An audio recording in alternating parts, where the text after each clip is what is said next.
السلام عليكم ورحمة الله وبركاته. কেমন আছেন আপনারা?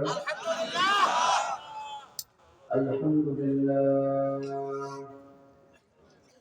আলহামদুলিল্লাহ ওয়াকাফা সালামুন আলা ইবাদিহিল্লাযীনা ইসতাফা। خصوصا على سيد الرسل وخاتم الأنبياء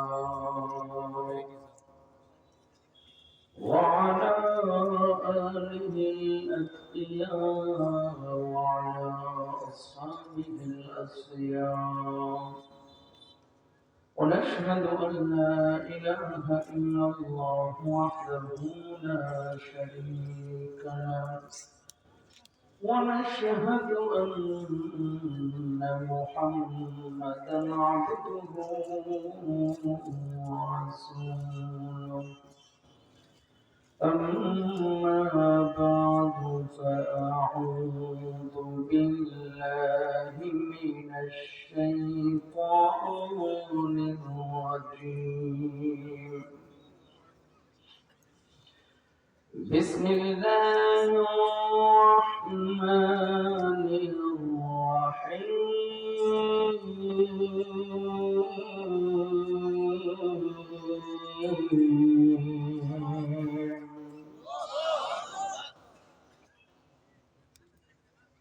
والعصر إن الإنسان لفي خسر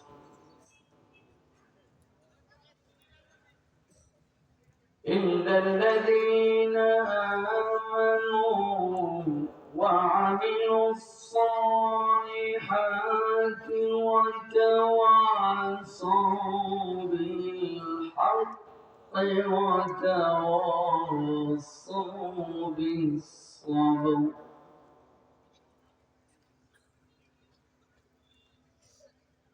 إلا الذين آمنوا وعملوا الصالحات وتواصوا بالحق وتواصوا بالصبر. صدق الله العظيم. وقال النبي صلى الله عليه وسلم إذا استحلت أمتكم سفك عليهم الدماء إذا ظهر التناول وشرب الخمر ولبس الحرير واتخذ القيام وكفر الرجال بالرجال والنساء بالنساء وصدق رسوله النبي الأمين ونحن على ذلك من الشاهدين والشاكرين.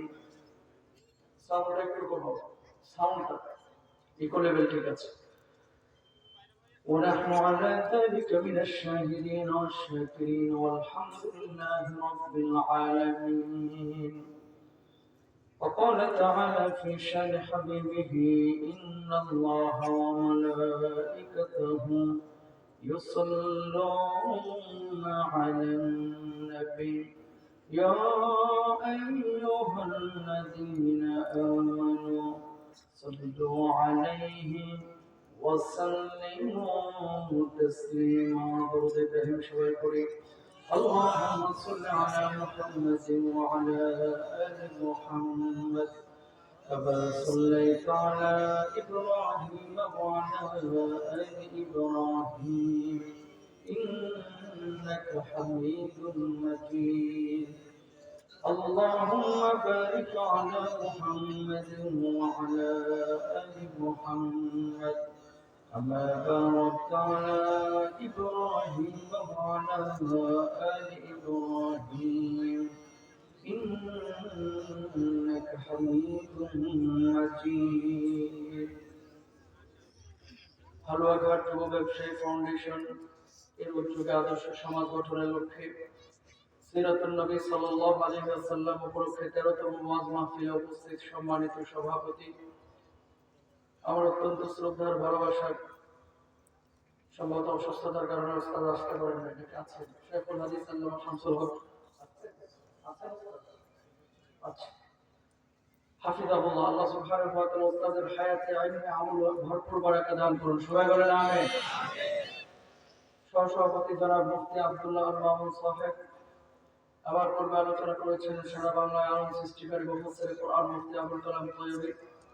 আজকের মাহফিলের প্রধান অতিথি, বিশেষ অতিথি, আমন্ত্রিত ওলামা ইকরাম যারা আমার ওস্তাদ তুল্য, যাদের পদধূলি হওয়ার যোগ্যতা আমার নেই, এমন অনেক বড় বড় স্কলাররা এখানে রয়েছেন যাদের সামনে আমাকে চেয়ারে বসিয়ে দেওয়া হয়েছে। আমি ভাঙা কণ্ঠে দু একটি কথা বলবো ইনশাআল্লাহ। সামনে উপবিষ্ট আমার পিতৃতুল্য মুরব্বিয়ানা আযম, সমবয়সী বন্ধুরা, স্নেহের ছোট্ট ভাইরা, পর্দার আড়ালের মা এবং বোনেরা, সবাইকে আমার আন্তরিক সালাম। আসসালামু আলাইকুম ওয়া রাহমাতুল্লাহি ওয়া বারাকাতুহু। কেউ আপনাদের সাথে কি আমার বহু পুরনো কোনো শত্রুতা আছে নাকি? সালামের জবাব শুনে মনে হলো যে অনেক আগে থেকে কোনো শত্রুতা আছে আপনাদের সাথে। আমার উপর রাগ আছে, ক্ষোভ আছে? আল্লাহর হাবিব সাল্লাল্লাহু আলাইহি ওয়াসাল্লাম বলেছেন, আমি প্রায় মাহফিলে কথাটা বলি, যে কিয়ামতের আগে অনেকগুলো বড় বড় আলামত এখন প্রকাশিত হচ্ছে, আপনারা দেখতে পাচ্ছেন। সিরিয়া কিন্তু মুসলমানরা জয় করেছে, আলহামদুলিল্লাহ বলেন না? এই সিরিয়াতে কিন্তু ইমাম মাহদী আলাইহিস সালাম আসবে, এখানে কিন্তু ঈসা নবী আসবে। এরকম অসংখ্য কিয়ামতের আলামতের কথা আল্লাহর নবী বলেছেন। এর মধ্যে একটি গুরুত্বপূর্ণ আলামতের কথা বলেছেন, তাসলিমুল খাসসা। মানুষ বেছে বেছে মানুষকে সালাম দিবে, আর জবাবটাও হবে বেছে বেছে। আজকালকের সময়ে সালাম দেওয়ার আগে চেহারার দিকে তাকায়, আমার সালামের উপযুক্ত কে? কথা বলেন না কেন? এমপি কে দেখলে সালাম দেয়, চেয়ারম্যান কে দেখলে সালাম দেয়, বক্তাকে দেখলে তো কথাই নেই, হুজুরকে দেখলে সালাম দেয়। একই মানুষ জীবনে কোন রিকশাওয়ালা, ভ্যানওয়ালা, ফকির, মিসকিন, গরিব, দিনমজুর, এই সমস্ত মানুষগুলোকে সালাম দিতে চায় না। এরকম লোক আছে না? যারা বলেন হাত তুলতে বললে অনেকে হাত তুলবে যে হুজুর আমার জন্মের পর থেকে কোনোদিন কোনো ফকিরকে সালাম দেয় না। নবীজি বলছেন, আফসুস সালাম, সালামের প্রচার করো, প্রসার করো, সালাম দাও বেশি বেশি। ভালোবাসা যিনি বাড়িয়ে দিবেন তিনি কে? সুন্দর করে জবাব দেন তো, আসসালামু আলাইকুম ওয়া রাহমাতুল্লাহ। এবার হয়েছে, কিন্তু অনেকে বলছেন ওয়া আলাইকুম সালাম। ওয়া আলাইকুম সালাম বলে কোনো জবাব হয় না, বলেন ওয়া আলাইকুমুস সালাম। বলেন আপনি শিখে যান। অনেকে আপনারা সালাম দেন আসসালামু আলাইকুম, আসসালামু আলাইকুম, আসসালামু আলাইকুম, এগুলো সালাম লেখা ফাজলামি। সুন্দর করে দেন, বলেন আসসালামু আলাইকুম। আপনারা বসে রয়েছেন, আপনারা বলেন ভাই, বলেন আসসালামু আলাইকুম। এখন শিখে গেলেন, এরপর থেকে আমরা আর কেউ ভুল করবো না ইনশাআল্লাহ। এত সুন্দর একটা আয়োজন, গোটা ময়মনসিংহে এবার একটা রেডি দিচ্ছে। কারণ আমি জানি যে হালুয়া ঘাটের মানুষ মোটামুটি খারাপ হয় না, ওই একটা আমি যথেষ্ট। আলহামদুলিল্লাহ আপনারাও ভালোবাসছেন, আমিও এসেছি আপনাদেরকে ভালোবেসে। যিনি নিয়ে এসেছেন তিনি কে? যদিও আপনারা বসে আছেন এখানে, কিন্তু অনেকে বাজারে বসে আছে, চায়ের দোকানে বসে বসে আড্ডা বাজি করতেছে, আর গিবত কমিটির সভাপতির ভূমিকা পালন করতেছে। কথা বুঝতে পেরেছে? আশা নাই কিন্তু এই জান্নাতি বাড়ি। আমি বলি এই জান্নাতি বাড়ি আসার জন্য, বসার জন্য কপাল লাগে, কপাল, কপাল, ঠিক না? এখানে চাইলে সবাই আসতে পারে, হৃদয়, মন, জবান উজাড় করে সমস্যারে সবাই বলেন আলহামদুলিল্লাহ। যদিও আপনারা এখানে বসেছেন, আসমান থেকে কিছু ফেরেশতা নেমে আপনাদের উপরে রহমের ডানাগুলো বিছিয়ে দিয়েছে। আর আমার আল্লাহ রাব্বুল আলামিন বলছেন, মা কুনু ইবাদি, আমার ফেরেশতারা আরামের ঘুমকে হারাম করে কোন করে শীতের রাত্রে খড়কুটার উপরে যে মানুষগুলো বসে আছে, কি করে, কি বলে, কি করে, কি বলে, কি করে, কি বলে, ফেরেশতারা তখন বলে, এই মানুষগুলো আপনাকে ভালোবাসে, আপনার কোরআনকে ভালোবাসে। আল্লাহ উম্মতের মতো এই কোরআনের ময়দানে ছুটে এসেছে, আপনার জিকির আজকার করছে, আপনার কোরআনের কথা শুনছে। আল্লাহ রাব্বুল আলামিন তখন বলেন, হাল্লু রাউনি, এই মানুষকে কখনো আল্লাহর দেখছে? ফেরেশতারা তখন বলে, আল্লাহ এই মানুষগুলো কখনো আল্লাহর দেখে নাই। আল্লাহ রাব্বুল আলামিন তখন বলেন, যদি দেখতো কি হতো? আল্লাহ আপনার গোলামি, আপনার দাসত্ব বেশি বেশি করতো। আল্লাহ এবার জিজ্ঞেস করেন, মায়াসানুনি, এই মানুষগুলো আমার কাছে কে চায়? ফেরেশতারা তখন জবাব দেয়, আল্লাহ যে মানুষগুলো আপনার কাছে জান্নাত কামনা করে, আপনার কাছে জাহান্নামের আযাব থেকে মুক্তি চায়। আল্লাহ রাব্বুল আলামিন তখন বলেন, শিরকুকুম গাফারতুহুম, ওয়া মা ফেরেশতারা তোরা সাক্ষী থাক, তোরা সাক্ষী থাক। আরামের ঘুমটা হারাম করে যে মানুষগুলো কোন শীতের রাত্রে সব কাজ কর্ম বর্জন করে খড়কুটার উপরে কোরআনের ময়দানে বসেছে, আমি আল্লাহ রাব্বুল আলামিন বিশুদ্ধ নিয়তের ওই মানুষগুলোর জীবনের গুনাহ খাতাগুলি মাফ করে দিলাম। লাভ না করতে লাভের মধ্যে থাকবো না ইনশাআল্লাহ। এক দেড় ঘন্টাতে তাফসীর হবে, কে কে থাকবেন একটু হাতটা তুলে দেখা দেখি। আল্লাহু তাকবীর, আল্লাহু তাকবীর। আপনারা সূরা আসর তেলাওয়াত করেছেন, কমন সূরা। সবাই অনেকে মনে মনে বলতেছে, হুজুর এই সূরায় পাইলেন আর পাইলেন না, এটা কি ছিল? এটা তো আমি জানি, এটা নিয়ে কথা বলার কি আছে?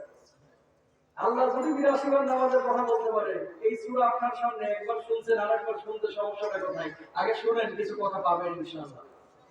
বলবো, শুনবো, আল্লাহকে খুশি করার জন্য আমলের নিয়তে প্রত্যেকে ইনশাআল্লাহ বলেন। এমন একটা সূরা আজকে আপনাদের সামনে আমি তেলাওয়াত করছি, যে সূরাটা ছোট, সময়ের কথা বলা হয়েছে, সময় শপথ আল্লাহ সুবহানাহু ওয়া তাআলা করেছেন, এবং এই সূরার মধ্যে পৃথিবী থেকে কোন মানুষটা জান্নাতে যাবে আর কোন মানুষটা জাহান্নামে যাবে আল্লাহ সুবহানাহু ওয়া তাআলা লিপিবদ্ধ করে দিয়েছেন, দলিল আকারে পেশ করে দিয়েছেন। খতিয়ান বলেন, আরএস বলেন, সিএস বলেন, এসএস বলেন, ব্রিটিশ পিরিয়ডের নকশা বলেন, পাকিস্তান পিরিয়ডের নকশা বলেন, যাই খেয়াল করেন না কেন, টোটাল নকশা মানব জীবনের কল্যাণের জন্য আল্লাহ তাআলা এই ৩-৪টা আয়াতে লিখে দিয়েছেন। বলেন সুবহানাল্লাহ। এটা জানা দরকার আছে না? তার আগে শুনেন, আল্লাহর নবীর কাছে যখন এই সূরা আয়াত নাযিল হইতো, নবীজি যখন মাহফিল করতেন, যখন আলোচনা করতেন, সব সময় যে মুসলমান এসে বসে থাকতো বিষয়টা কিন্তু এরকম না। কখনো কখনো কাফেররা নবীদের মধ্যে এসে বসে থাকতো। সুবহানাল্লাহ বলবেন না? আমার একটু লাভ ইমাম আনি নাই, নবীদের সামনে বসে সাহাবারা বলছেন, আমার ঈমান আমরা কিন্তু মুহাম্মদ সাল্লাল্লাহু আলাইহি ওয়াসাল্লামের সামনে কেন বসে থাকো, কেন বসে থাকো, কিছুই তো বুঝলাম না। আমার জবাব দিলেন, আমার জবাব দিলেন, সাহাবারা না করিস না, না করিস না, ঈমান আনি নাই, আনতে সময় লাগবে না। কিন্তু ওনার বদলেছে, ওনার মাহফিলে এই কারণে বসে থাকে, যখন কথাগুলো বলে মুখ থেকে যেন কথা বের হয় না, এক একটা কথা, এক একটা মুক্তার দানা যেন ওনার মুখ থেকে বের হয়। বলুন সুবহানাল্লাহ। উনি যখন কথা বলে শুনলেই ভালো লাগে, এই লেগে বসে থাকে। মুআয বিন জাবাল রাদিয়াল্লাহু তাআলা আনহু মত সাহাবী ঈমান আনার আগে নবীর সামনে বসে থাকতেন। আব্দুল্লাহ বিন বাদাদাইন ঈমান আনার আগে আল্লাহর নবীর সামনে বসে থাকতেন। সাহাবীরা বলতেন যে কেন ঈমান আনো না, অথচ নবীর সামনে বসে থাকো? কয় না করো না, না করো না। কি মধুর কণ্ঠ আল্লাহ তাকে দিয়েছেন, কি চেহারা তারা দিয়েছেন, দেখলেই ভাল লাগে, কথা শুনলেই ভাল লাগে, কলিজাগুলো ঠান্ডা হয়ে যায়। এই জন্য আমার নবীর সামনে আমরা বসে থাকি, তোমার নবীর সামনে আমরা বসে থাকি। বলুন আল্লাহু আকবার। আমার ইবনে আস কখনোই মানেন না নবীর সামনে বসা। এমন মুহূর্তে মৌমাছির মতো গুনগুন আওয়াজ শুরু হয়ে গেল। এমন মুহূর্তে আল্লাহ রাব্বুল আলামিন জিবরিল আমিনকে পাঠিয়ে দিলেন, যাও যাও আমার হাবিবের কাছে সূরাটা নিয়ে যাও। জিবরিল আমিন এসে আল্লাহর নবীর কাছে পড়লেন, আল্লাহর নবী মুখস্থ করলেন, মাথা উঠাইলেন। কতক্ষণ পরে সাহাবীরা বললেন, ইয়া রাসূলুল্লাহ, ইয়া হাবিবাল্লাহ, এতক্ষণ তো আপনি কোন আওয়াজ করলেন না, কি সূরা নাযিল হয়েছে, কি আয়াত নাযিল হয়েছে, একটু আমাদেরকে বলবেন না? আল্লাহর নবী বললেন, আজকে যে সূরাটি নাযিল হয়েছে সূরার নাম হচ্ছে সূরা আসর। পড়ার পর আমার সঙ্গে সঙ্গে পড়ুন। আল্লাহর নবী বললেন, সব সাহাবীরা ওই সূরা পড়লেন, আমার সাথে সাথে বলেন, ওয়াল আসরি ইন্নাল ইনসানা লাফি খুসর ইল্লাল্লাযীনা আমানু وعملوا الصالحات وتواصوا بالحق وتواصوا بالصبر. الله أكبر. দুনিয়ার সব মানুষ ক্ষতির মধ্যে আছে, 4 শ্রেণীর মানুষ ছাড়া।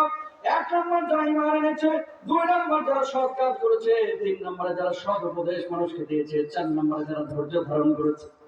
আল্লাহর নবী বলছেন এই মানুষগুলো, আল্লাহ রাব্বুল আলামিন আমার নিজেই বলেছে, আল্লাহর নবী বলছেন এই চার শ্রেণীর মানুষকে দুনিয়ার জিন্দেগিতে আল্লাহ রাব্বুল আলামিন সফল কাম করবেন, আর আখিরাতের জিন্দেগিতে যখন এই মানুষগুলো উঠবে আল্লাহ রাব্বুল আলামিন হাসতে হাসতে মানুষগুলোর জন্য জান্নাতের ফয়সালা করবে। জোরে বলেন না সুবহানাল্লাহ।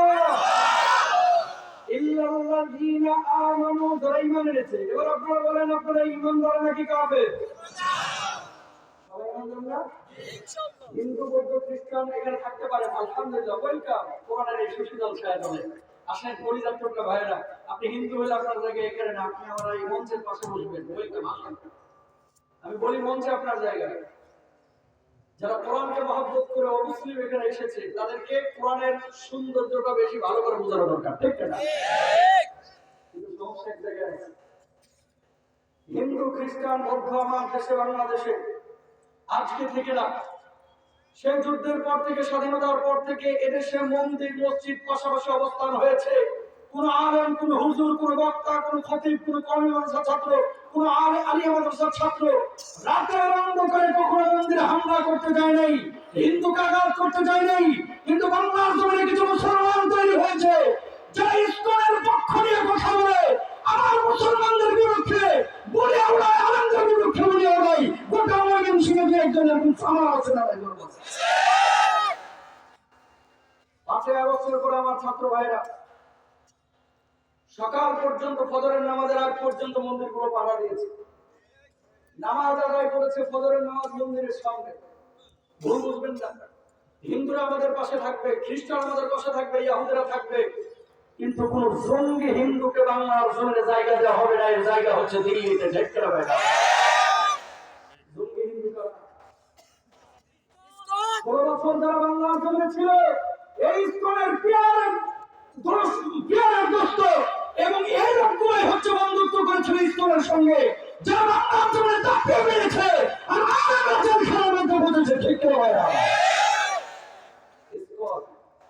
কেন বলতেছে এই কথাটা? ইল্লাল্লাযীনা আমানু, আল্লাহ বলছে যারা ঈমান এনেছে। প্রিয় ভাইরা আমার, খেয়াল করবেন, নবীজি বলছেন কিয়ামতের আগে মসজিদে মুসল্লি বাড়বে, ইমামদারের সংখ্যা বাড়বে, মুসল্লির সংখ্যা বাড়বে, আব্দুর রহমান, আব্দুল করিমের সংখ্যা বাড়বে, আসল ইমানদারের সংখ্যা কমবে। এই জামানা চলতেছে, সেই জামানা, ঠিক না?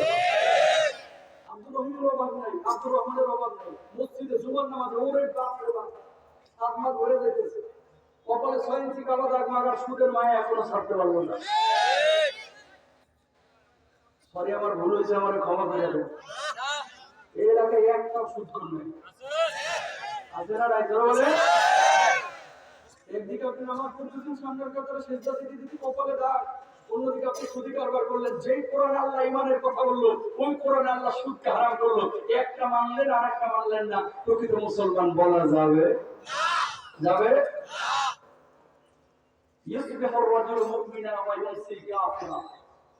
সকালবেলায় থাকবে মুমিন, সন্ধ্যাবেলায় হয়ে যাবে কাফের। সন্ধ্যাবেলায় থাকবে মুমিন, সকালবেলায় হয়ে যাবে কাফের।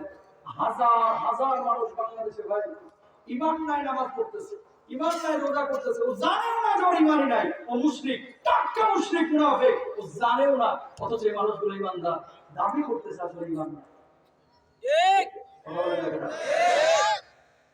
ডারউইনের মতবাদ কি বলতেছে? মানুষকে আল্লাহ বানায় না, মানুষ ন্যাচারালি হয়েছে।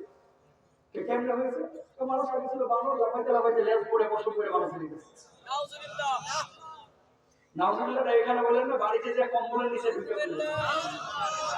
বলেন না নাউজুবিল্লাহ। আচ্ছা, আপনারা বলেন তো যে এই আকীদা যদি কারোর ভিতরে থাকে, আর ঈমান থাকবে না কাফের হয়ে যাবে? আমার আগের মতো রাখো, ধ্যান ধ্যান করতেছে, কাফের হয়ে যাবে।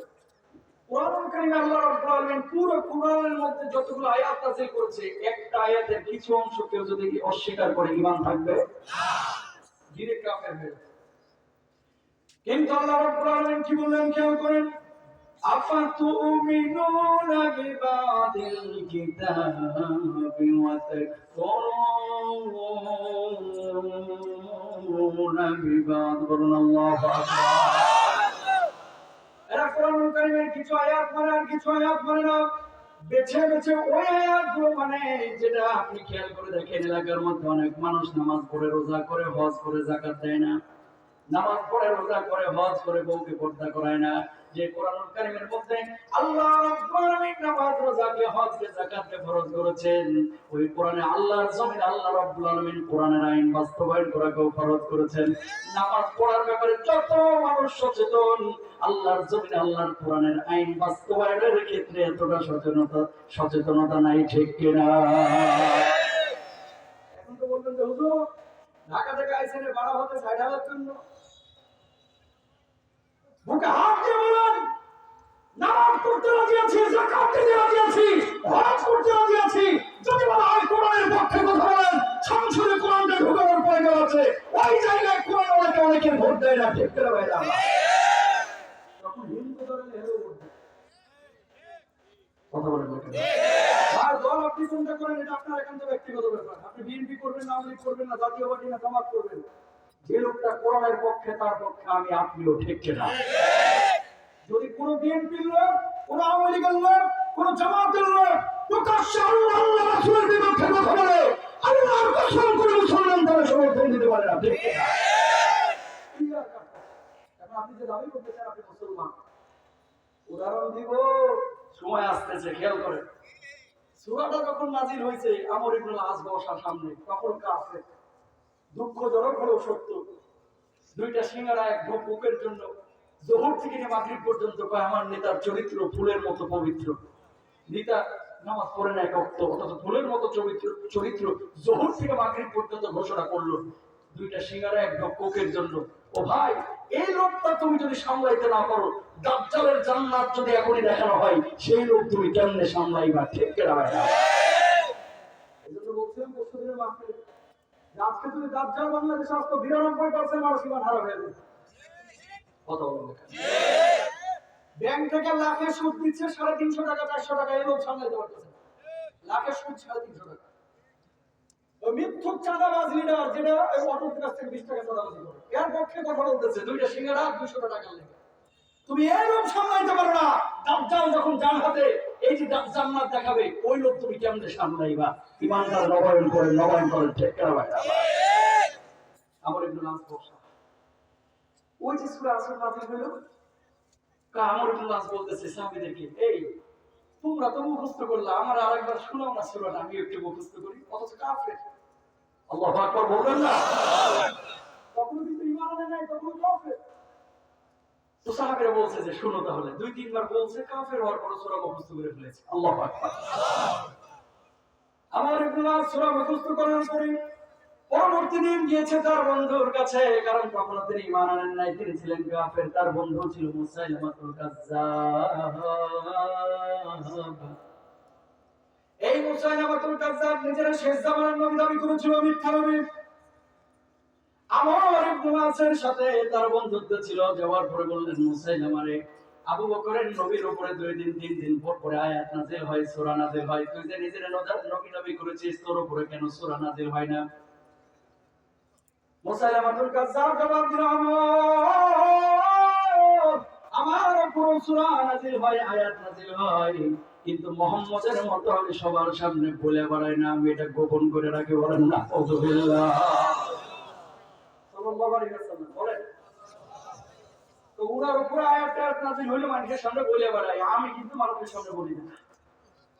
তাই শোন, বহুত পাটপাড়ি করেছিস, এতদিন মুহাম্মদ সাল্লাল্লাহু আলাইহি ওয়াসাল্লাম এখানে বসলাম, কোনদিন উনি কোনো আয়াত গোপন করলো না, সব বলে দেয়। এটা কত দিনে একটা আয়াত নাযিল হয়েছে, পৃথিবীর কোন মানুষ সফল কাম এটা বলে দিয়েছে। 4টা কারণ, 4টা মানুষের 4 শ্রেণী মানুষের কথা। এই সূরাটার নাম হচ্ছে সূরা আসর। কই সত্যি নি? কই হ্যাঁ, একটু শোনা দেখি। উনি শোনায় দিয়েছে, কাফের হওয়ার পর ওয়াল আসরি ইন্নাল ইনসানা লাফি খুসর ইল্লা আল্লাযিনা আমানু ওয়া আমিলুস সালিহাত ওয়া তাওয়াসাউ বিল হাক্কি ওয়া তাওয়াসাউ বিস সাবর। এই মুসাইলামা, শুনলি, এবার তুই আমারে বল, তোর উপর এই সপ্তাহে কি নাযিল হয়েছে? পড়ছে নি বিপদে? হ্যাঁ, আজকে যদি তুই আয়াত না শোনাইতে পারিস, সূরা না শোনাইতে পারিস, আর তোর সাথে আমার কোনো বন্ধুত্ব নাই। মাথাটা নিচে করে এবার বলতেছে, শোন তাহলে গত রাতে একটা নাযিল হয়েছে, মনে করে আলো তোর বলতেছে। মাথা নিচু করে কতক্ষণ পর মাথার উগায় বলতেছে যে সূরাটা নাযিল হয়েছে, শোন তাহলে। কইয়া ওবরা ফাইনা মা তালা হুজুরা সাদরা সাদরা, এই খরগোশের বাচ্চা, তোর কানগুলো ছোট, তোর নাকটা খাটো, তোর পাটা ছোট, তোর লেন্দাটা ছোট, তোর পেটটা মোটা, তোর চোখগুলো ছোট, এইটা হচ্ছে সূরা। এর মতো আহাম্মক বাটপারি ভণ্ডামি আর থাকতে পারে না, ঠিক করে ভাইরা। সূরা বানাইছে যে খরগোশের ঠ্যাং ছোট, খরগোশের পা ছোট, খরগোশের চোখগুলো ছোট। মুসাইলামাতুল কাযযাবের সামনে আমর ইবনে আস বলতেছে, হে মুসাইলামা, ঈমান আনি নাই আমি মুহাম্মদ সাল্লাল্লাহু আলাইহি ওয়াসাল্লামের উপরে, কি হয়েছে? উনার যে সূরা রব নাযিল করেছে, স্রষ্টার নামে হরফ করে বলছি, ওটা ওই সীমানি মুহাম্মদের তাই, তোরটা কখনো ওই সীমানি হতে পারে না, তোর চাইতে মৃত্যু দাজ্জাল হতে পারে না। আল্লাহু আকবার। কাফের হওয়ার কোনো সত্য কথা অবগত বলে দিয়েছে, কাফের। আর আপনারা আমার কিছু মুসল্লি ভাই বিশ্বাস করেন, 16 বছর এরকম অনেক লিডারকে আমরা দেখেছি মিডিয়ার সামনে যখন কথা বলেছে, বিশ্বাস করেন মনে হচ্ছিল যে গত রাতে জান্নাত থেকে পালিয়ে আসছে। এত সুন্দর করে গুছায় মিথ্যা করে আমরা কিছু মানুষ বলে, যারা মিথ্যার উপরে ময়মনসিংহ বিশ্ববিদ্যালয় থেকে পিএইচডি করছে, কথা বলেন না কেন? হুজুরের সামনে যখন যায় হুজুর আপনার সাথে আছে, আবার যখন মুনাফিকের সাথে মিশে কয় হুজুর, এই মুনাফিকের সাথে মিশলে কয় হুজুর এই দেশের শত্রু, আবার যখন আরেকজনের সাথে মিশে কয় তোমার সাথে আমি আছি। এরকম লোক আছে না? জোর বলো। কেউ ভাই আমার তাহলে খেয়াল করেন, কিয়ামতের ময়দানে আল্লাহ রাব্বুল আলামিন গোটা কিয়ামতের ময়দানে মানুষগুলোকে 3 ভাগে বিভক্ত করবে, দল হবে কিয়ামতের ময়দানে 3টা। জোরে বলেন কয়টা? আর জোরে পেছনে মানুষ বলেন কয়টা? وكنتم أزواجا ثلاثا فأصحاب الميمنة ما أصحاب الميمنة وأصحاب المشأمة ما أصحاب المشأمة والسابقون السابقون أولئك المقربون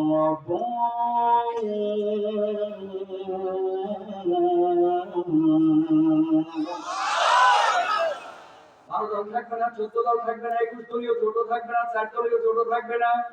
কিয়ামতের ময়দানে দল হবে 3টা। 1 নম্বর দল হচ্ছে ডানপন্থী দল, যারা আল্লাহ রাব্বুল আলামিনের আরশের ডান পাশে থাকবে। এই মানুষগুলো কারা? ইবনে কাসির রাহিমাহুল্লাহ চমৎকার করে হাদিস কোট করে বলে দিয়েছেন।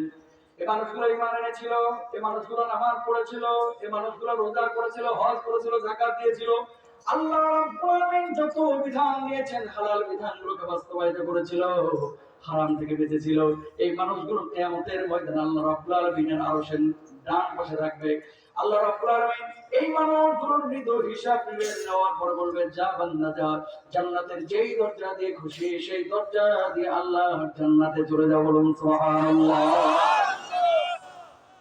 2 নম্বর হচ্ছে ওয়াসাবিকুন সাবিকুন উলাইকাল মুকাররাবুন। আল্লাহর নবী বিশ্বনবী সাল্লাল্লাহু আলাইহি ওয়াসাল্লামের উপর আয়াত নাযিল করে আল্লাহ রাব্বুল আলামিন জানিয়েছেন, এরা হচ্ছে আল্লাহর নৈকট্যপ্রাপ্ত দল, মুখোমুখি থাকবে, এদের কোনো হিসাব হবে না। এই মানুষগুলো দুনিয়ার জিন্দেগিতে শহীদ হয়েছিল আল্লাহর জন্য, যেখানে জানের প্রয়োজন সেখানে জান দিয়েছিল, যেখানে মালের প্রয়োজন সেখানে মাল দিয়েছিল। এবার খেয়াল করেন আপনার এলাকার মধ্যে কিছু মানুষ মাহফিলে টাকা দেয়, কিছু মানুষ মসজিদে টাকা দেয়, কিছু মানুষ মাদ্রাসায় টাকা দেয়, আর কিছু মানুষ টাকা দিতে পারে না, রংপুরের আবু সাইদের মতো ভোটটা পেতে দেয় জালেমের সামনে, বুলেটের সামনে। ঠিক কিনা? আবু সাইদের বাপ মা কি কোটি কোটি টাকা ছিল? গরিব মানুষ। এজন্যই তো বন্ধ হয়েছিল, আমার ভাইকে গুলি মারলি কেন? কেন কেন আমার ভাইকে গুলি করলি কেন? চাকরি দিব না দিব? আমার ভাইকে গুলি করলি কেন? কেন বলতেছে এই কথাটা? এই যে যুবকরা এখানে মুরব্বী আছেন, যুবকরাও আছেন, এই যুবকদেরকে নিয়ে আপনারা খালি হতাশার গল্প শোনান, কখনো এটা করবেন না। এরা গেম খেলে, এরা শেষ, এদের দিয়ে কিচ্ছু হবে না, এরা একেবারে বরবাদ হয়ে গেছে, এরা ধ্বংস হয়ে গেছে। শুনেন, এই যুবকরাই কিন্তু গত 16 বছরে স্বৈরাচার ওই স্বৈর শাসককে সরাইতে পারেন নাই। গেম খেলায় যুবকরাই এগিয়েছিল, বাংলার জমিন থেকে স্বৈরাচার দিল্লি গিয়ে বসেছে। ঠিক কিনা? সুতরাং যে যুবকদেরকে নিয়ে আপনারা নিরাশ হতাশ, আমরা বলি এই যুবকদের মাধ্যমে বাংলার জমিনে কালেমার পতাকা উড়বে। ঠিক কিনা? আশা দেখেন না? দেখেন কি দেখেন না? ইনশাআল্লাহ বলেন। দুঃখজনক হলো সত্যি, যুবকরা দাড়ি রাখা শুরু করছে, কিছু পোলাপান পাঞ্জাবি পরা শুরু করেছে, কিছু পোলাপান হুজুরদের বয়ান শুনে কিছু পোলাপান পরিবর্তন হচ্ছে, কিছু চাচার মাথা পুরাই গরম। কি রে, জামাত শিবিরে যোগ দিলি কবে থেকে?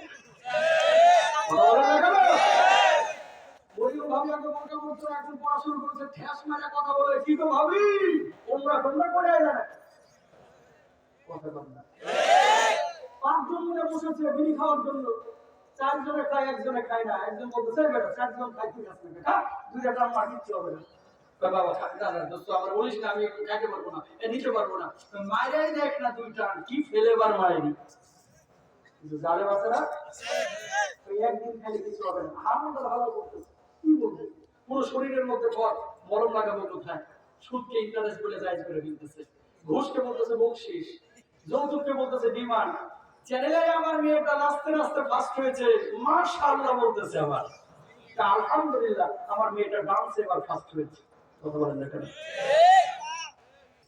এই জন্য নবীজি কি বলছেন খেয়াল করেন, لا يكونن من أمتي أقوام يستحلون المحر والحرير والقمر والمعازف। আমার উম্মতের মধ্যে এক শ্রেণীর উম্মত বাইর হবে, যে উম্মত যারা ব্যভিচারকে হালাল মনে করবে, চিকন চিকন পোশাক পরিধানকে হালাল মনে করবে, ঢোল তবলা গান বাজনাকে হালাল মনে করবে, যে উম্মতগুলো মদ পান শরাব পানগুলোকে হালাল মনে করবে। আপনাদের মাহফিলটা ভাই বাজারের মাহফিল, সবাই কিন্তু বৈধ ব্যবসা করে না, এমন অসংখ্য ব্যবসায়ী আছে ও দিন শুরু করে হারাম দিয়া, রাত শেষ করে হারাম দিয়া, কিভাবে মানুষকে ফাঁকিবাজি করে ব্যবসায় একটু লাভ করা যায় এরকম চিন্তা চেতনার অনেক এরকম ব্যবসায়ী হালুয়া ঘাটে একটাও নাই। ধরে বলে আছে না নাই? রিজিকের ম্যাক্সিমাম বরকত হচ্ছে ব্যবসার মধ্যে। التاجر الصدوق الأمين مع النبيين والصديقين والشهداء والصالحين। শুনেন হাদিস, নবীজি বলছেন সৎ আমানতদার ব্যবসায়ীরা কিয়ামতের ময়দানে নবীদের সঙ্গে সালেহিন ব্যক্তিদের সাথে শহীদদের সাথে আল্লাহ রাব্বুল আলামিনের সামনে দাঁড়াবে। বলুন সুবহানাল্লাহ। ও বড়দের ভাইরা আমার, কলিজার ভাইরা আমার, ইমানদার ভাইরা আমার, ব্যবসায়ী হিসেবে আল্লাহ আপনাকে রিজিক দিচ্ছে। সমস্ত নবী আম্বিয়া আলাইহিস সালাতু ওয়াস সালাম এরা ব্যবসা করেছে অথবা আপনার ওই কি বলেছে নিজ হাতে উপার্জন করেছে। আর আমাদের নবী আম্বিয়া আলাইহিস সালাতু ওয়াস সালাম, মুসা নবী দেখেন, হারুন নবী দেখেন, আইয়ুব নবী সবাই উপার্জন করেছে। চাকরি বাকরির নবীরা এরকম করে নাই। কিন্তু আমার দেশের মানুষ এখন এমন ভাবে চাকরির দিকে ঢুকে পড়েছে, মনে করতেছে এখানেই সব রিজিক। ব্যবসায়ীদের মধ্যে আল্লাহ রাব্বুল আলামিন রিজিকের সিংহভাগ দিয়েছেন। সুবহানাল্লাহ বলেন। শর্ত আছে, সব ব্যবসায়ী হতে হবে, মানুষকে ঠকানো যাবে না, ওজনে কম দেওয়া যাবে না, কথায় কথা মিথ্যা কথা বলা যাবে না। আল্লাহর কসম করে বলতেছি এটা কেনা রেট 60 টাকা আছে না? আল্লাহর কসম করে বলছি এটা কেনা রেট 60 টাকা, অথচ কিনছে 55 টাকা। আপনি বেচলেন 65 টাকা, কেন ভাই আল্লাহ নামে শপথ করলেন কেন? এই কথাগুলো মাথায় আসে না? চূড়ান্ত বাস্তব কথা। আপনি মিথ্যা বলে এই যে 5 টাকা লাভ করলেন, এই লাভটা আপনার জন্য জায়েজ নাই। যা বলবেন ক্লিয়ার কাট, 1 টাকা কম লাভ হোক, কিন্তু কখনো মানুষকে ঠকাবেন না, ইনশাআল্লাহ বলেন না? ইনশাআল্লাহ। প্রিয় ভাইরা আমার, মুসাইলামাতুল কাজ্জাবের সামনে থেকে আমর ইবনে আস রাদিয়াল্লাহু তাআলা আনহু তিনি চলে গেলেন। কয়েকদিন পরে তিনি ঈমান এনেছেন আল্লাহর নবীর উপরে। তবে সৎ কর্মশীল মানুষদেরকে আল্লাহ রাব্বুল আলামিন জান্নাত দিবেন, ঈমানদারদেরকে জান্নাত দিবেন।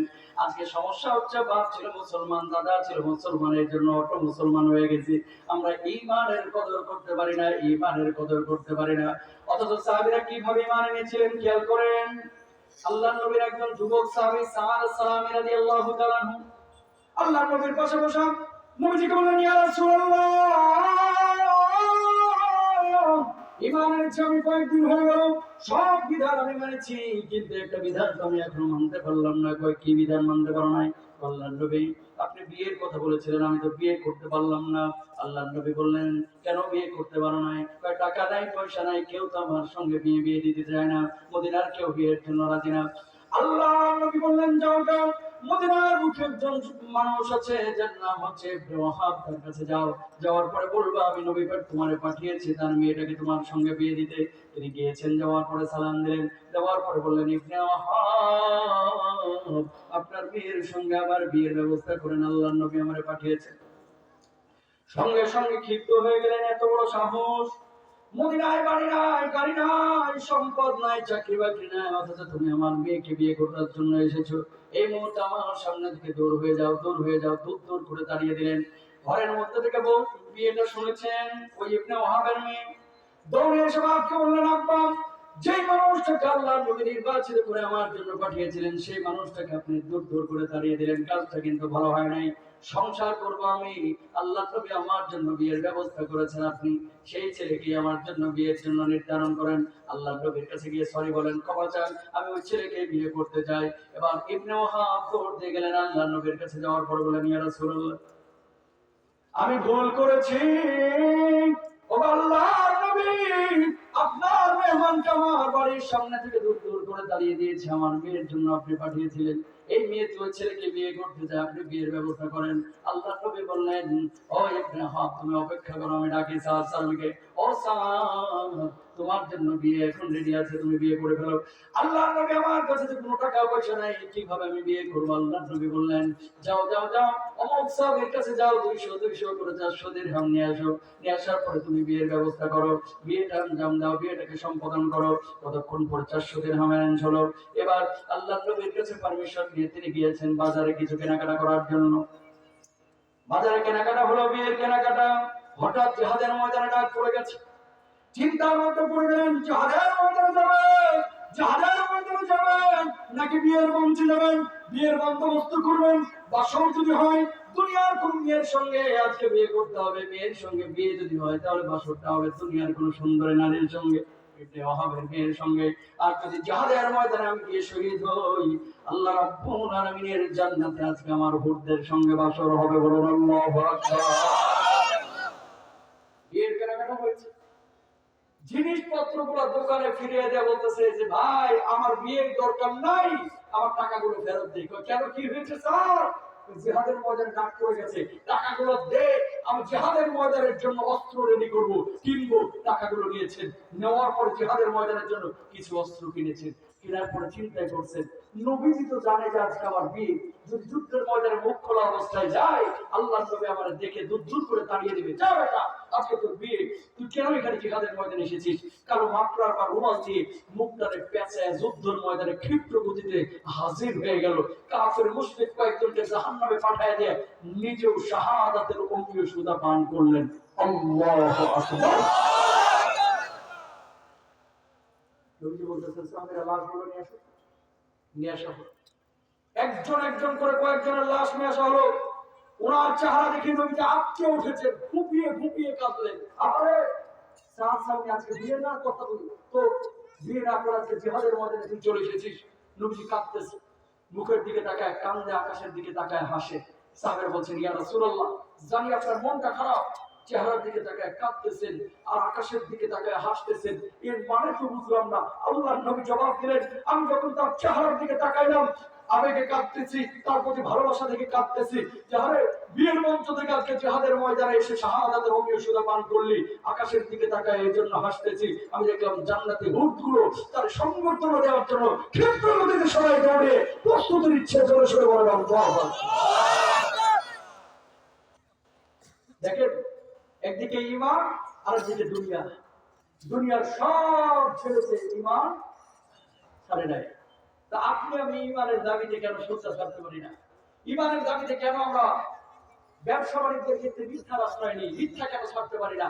2 টাকা 5 টাকা লাভের জন্য কেন মানুষকে ঠকাই? ভাই, একটা কথা কলিজার মধ্যে লিখে নিয়ে যান, হারাম খাইবেন তো জীবনে আরামটা শেষ হয়ে যাবে।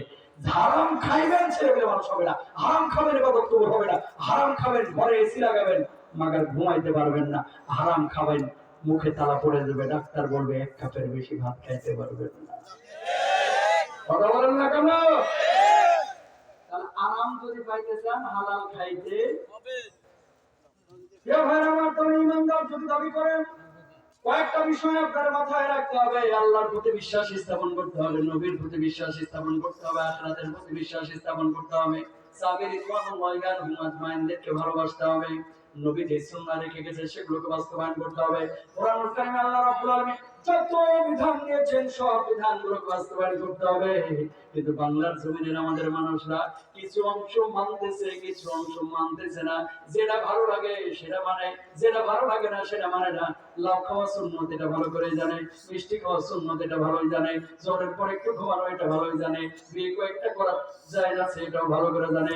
একই সুন্নত প্রয়োজনে জিহাদের ময়দানে রক্ত দেওয়া, বুকটারে বেঁধে দেওয়া, আল্লাহর জমিনে আল্লাহর দিন কায়েমের জন্য সাহাবারা যেভাবে জীবন দিয়েছেন সেইভাবে নিজেকে উৎসর্গ করে দেওয়া, এই সুন্নত কিন্তু বাঙালি ভুলে গেছে, ঠিক কিনা? 5% বাঙালি পাবেন যারা কলিজার মধ্যে শাহাদাতের তামান্না নিয়ে ঘুরে। 100 জন ইমানদারের মধ্যে 5 জন হয়তো পাবেন, 6 জন পাবেন। ম্যাক্সিমাম মানুষ জিহাদকে এটাকে জঙ্গিবাদের সাথে গুলায় ফেলাইছে। কথা বলেন না কেন? জর্ডান সফর ছিল আমার কয়েকদিন আগে। মুতার যুদ্ধ যে জায়গাটা হয়েছিল ওই জায়গাটা গেলাম, যা দেখতে পেলাম 4 জন সাহাবীর কবর। আলহামদুলিল্লাহ বলেন না? আলহামদুলিল্লাহ। যায়েদ বিন হারিসা, আব্দুল্লাহ বিন রাওয়াহা, মুআয বিন জাবাল রাদিয়াল্লাহু তাআলা, আরেকজন হচ্ছে জাফর বিন আবি তালিব রাদিয়াল্লাহু তাআলা। 4 জনই ওখানে সিরিয়াস সমাধি হওয়া।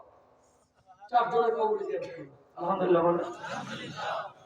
কোন জটা বাবা নাই, কোন খাজা বাবা নাই, কোন লালসা বাবা নাই, কালাসা বাবা নাই, হুরসা বাবা নাই, ফুতুবসা বাবা নাই, কোন মাজার সিজদা মিজদা নাই।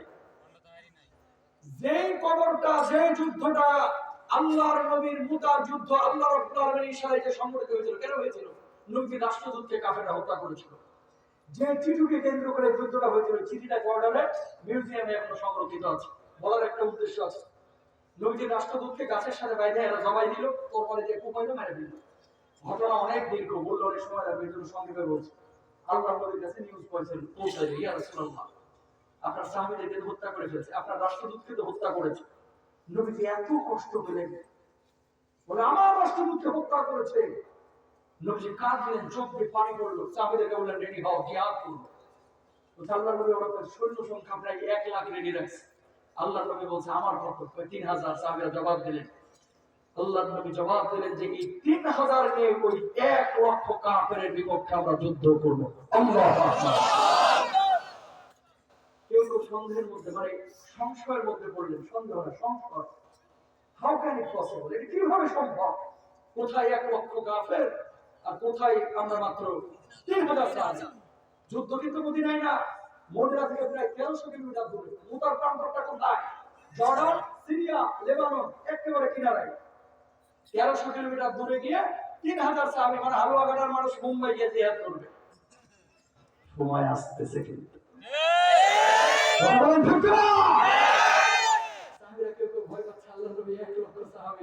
জবাব দিলেন, মুসলমান কখনো তরবারির জোরে জয় হয় না, মুসলমান জয় হয় ইমানের জোরে। মুসলমান আসাম থেকে, কলকাতা থেকে, দিল্লি থেকে আমার বাংলার দিকে চোখ রাঙানি ওরা দিচ্ছে। আমরা বলতে চাই, এই সাহাবীদের মতো আমরা বললে ঘরে বসে থাকবো না। হতে পারে 100 কোটি, আমরাই শুরু করে নিয়ে জিহাদ করবো। এটা আপনার ইমানই দেয়, চোখ রাঙানি। শুনেন, মুসলমান গরম হবে, মুসলমান নরম হবে। হিন্দু বৌদ্ধ খ্রিস্টানদেরকে কখনো আঘাত করবেন না, কিন্তু আঘাত করলে ঘরে বসে থাকা যাবে না, প্রতিরোধ করতে হবে, প্রতিরোধ ঠিক হবে। সাইফুল ইসলাম আলিফকে যেভাবে জবাই করেছে, কালকে আপনার ছেলেকে হয়তো ইসকন করবে, পরশুদিন হয়তো আমার ছেলেকে করবে। আবার বলি, ইসকন আর হিন্দু কিন্তু এক জিনিস না। ইসকন আর হিন্দু এক জিনিস না। যদি এটা বুঝতে ভুল করেন, এই বাংলার মানুষকে কোন ঘোষণা দিতে হবে, ঠিক হবে। হিন্দু আর ইসকন কিন্তু এক জিনিস না। ইসকনের জন্ম ভারতে না, ইসকনের জন্ম হচ্ছে আমেরিকাতে। আর ইসকন এরা মূলত এই ভূখণ্ডটাকে, চিটাগংকে একবার চায়, ফেনীকে একবার চায়, এদেশের স্বাধীন সার্বভৌমত্বকে এরা সাধারণত চায় না। ম্যাক্সিমাম ইসকনের এরিয়া হিন্দু জঙ্গি একটা।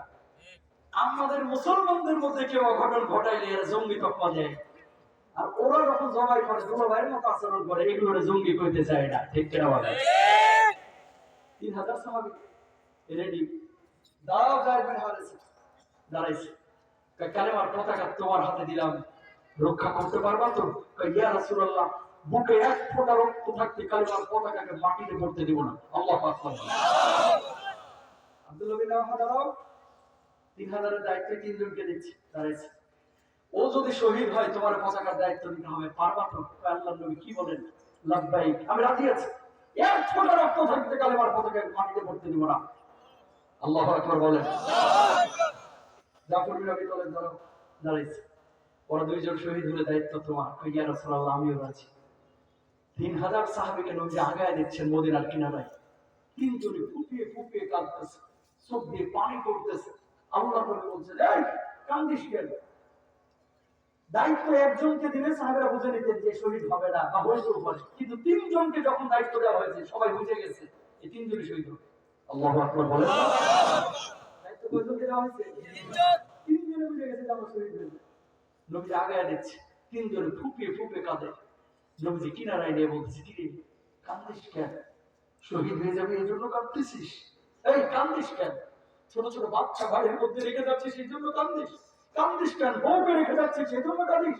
বাড়ি ঘর ফেলে চলে যাচ্ছিস সেই জন্য কাঁদিস?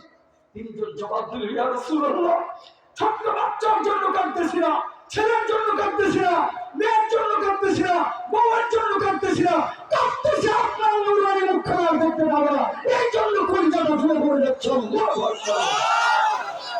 কি ছিল তাদের ঈমান? আপনি আমি কি করতাম বলেন? দাঁড়াও, যেখানে যাওয়া লাগবে মন হয়। আল্লাহ নবী, আমার মেয়ে তো দাখিল করি।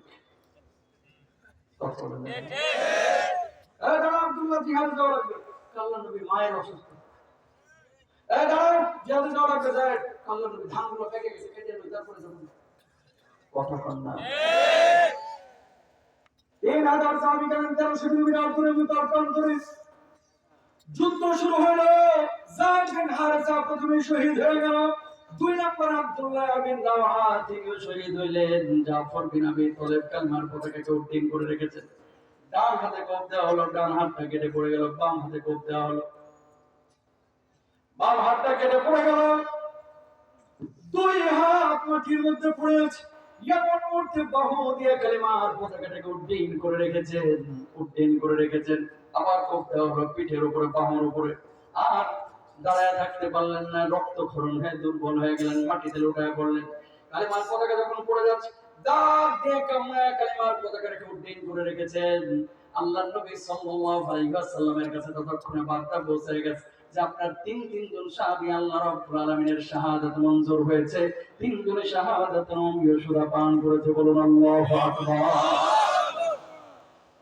আল্লাহর নবীর মনটা খারাপ হয়ে গেল। এরপরে খালিদ বিন ওয়ালিদ রাদিয়াল্লাহু তাআলা লড়াই করলেন। পরবর্তীতে মুসলমানরা জয় পর্যন্ত হয়েছিল। নবীজি মনটা খারাপ করে বসে আছেন। এমন মুহূর্তে আল্লাহ রাব্বুল আলামিন ওই জাফর বিন আবি তালেব, যায়েদ বিন হারেসা, আব্দুল্লাহ বিন রাওয়াহা, এই সাহাবীদেরকে জান্নাতি ফেরেশতা দিয়া সংবর্ধনা দিতে দিতে জান্নাতে নিয়ে যাচ্ছিলেন। জাফর বিন আবি তালেব আল্লাহ রাব্বুল আলামিন ওই জান্নাতের মধ্যে 2টা পাখা লাগায় দিয়েছেন। ওই জান্নাতি পাখা দিয়ে উড়ে উড়ে জান্নাতের নাজ নিয়ামতগুলো ভক্ষণ করছেন। বলুন আল্লাহু আকবার। কবরটা যখন জিয়ারত করলাম, কবরের উপরে লেখা জাফর আত-তাইয়ার। জাফর আত-তাইয়ার খাদেম আরবি থেকে, আরবিতে কি যেন আমার বারবার বলতে যাচ্ছে দূর থেকে। আমাদের দেশের মাজারের মতো আবার মনে করেন না। এই কোন সাহাবী? নবীজি বলছেন মিরাজে যাওয়ার পরে 2 জন সাহাবীকে আমি বিশেষ চরিত্রে দেখলাম।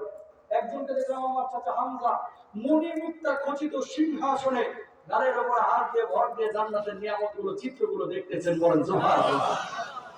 আরেকজনকে দেখলাম আমার জাফর, জান্নাতের 2টা পাখা আল্লাহ তাআলা লাগিয়ে দিয়েছে, উড়ে উড়ে জান্নাতের নাজ নিয়ামতগুলো ভক্ষণ করছে। বলেন সুবহানাল্লাহ।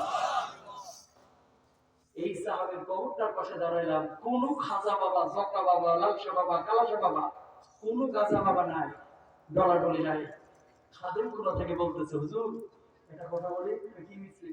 আরবিতে বলতেছে এখানে একটা ফোঁটা আছে, নাকটা লাগান না। তো আমি জানি যে এগুলো মিডিয়ায় আবার বললে অনেক সময় ট্রল করে অনেক মানুষ। সাহাবীর কবর তো বিশ্বাস করেন। আমি বললাম কি হয়েছে? 46 বছর ধরে প্রায় এখান থেকে একই গ্রাম পাই।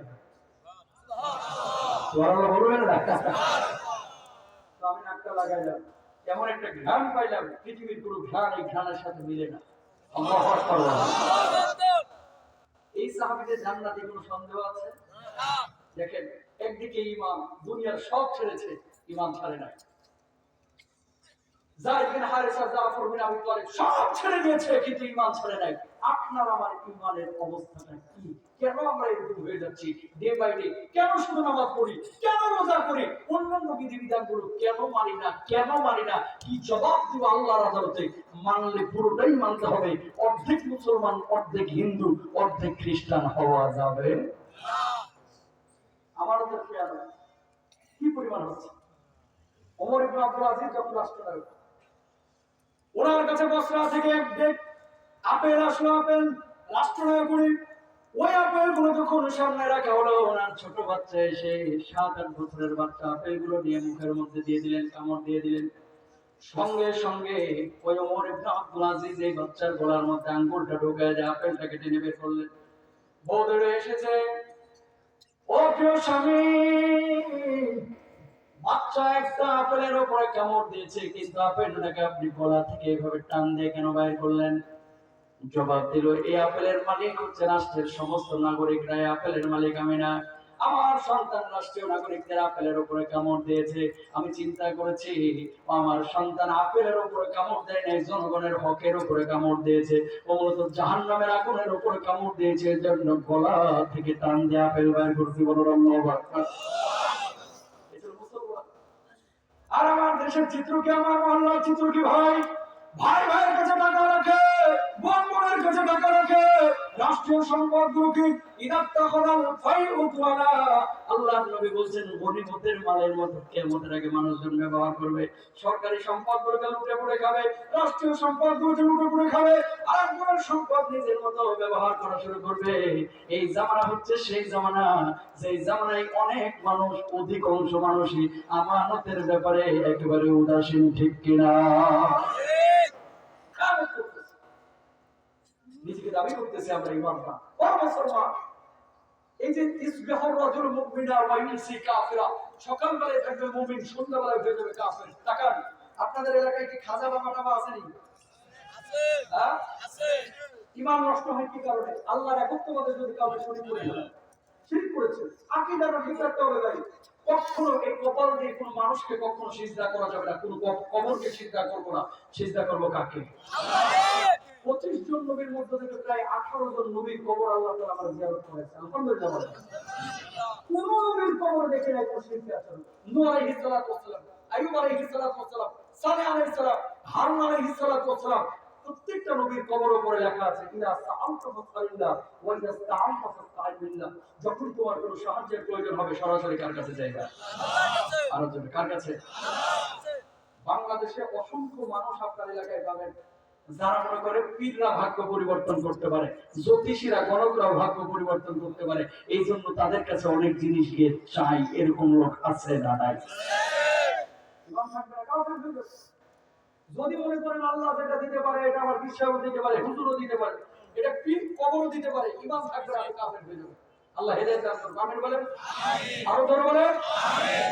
আইয়ুব আলাইহিস সালাতু ওয়াস সালাম আহা কি নবী ছিলেন, পুরা কবরে বসে কেন মুসলমান এই কাজগুলো করতে?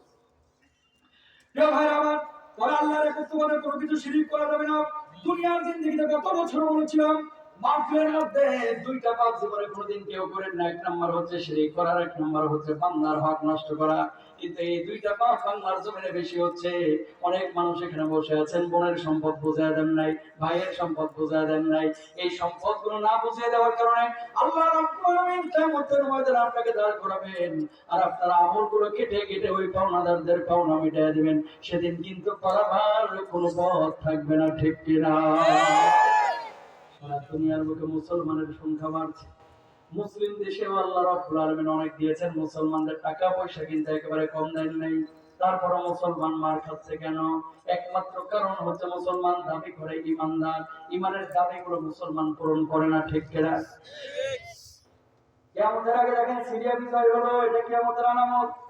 এই বিজয়ের পরে জানি না কবে ইমাম মাহদী আলাইহিস সালাতু ওয়াস সালাম আসবে, এটা আমিও বলতে পারবো না, আপনি বলতে পারবেন না।